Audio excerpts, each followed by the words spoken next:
You ask Tiger to solve. This deals with linear equations with one unknown. The final result is x equals 4. Let's solve it step by step. Simplify the expression. Multiply the fractions. Break up the fraction. Simplify the fraction.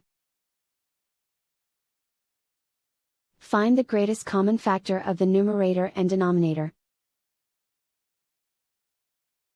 Factor out and cancel the greatest common factor. Group all x terms on the left side of the equation. Subtract 4x from both sides. Group like terms.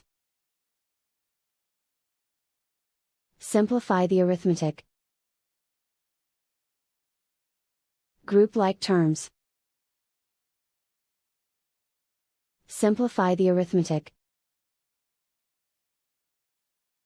Group all constants on the right side of the equation. Add 5 to both sides. Simplify the arithmetic.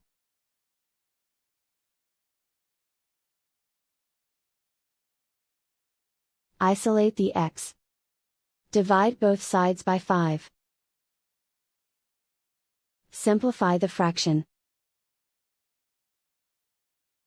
Find the greatest common factor of the numerator and denominator. Factor out and cancel the greatest common factor. And so the final result is x equals 4.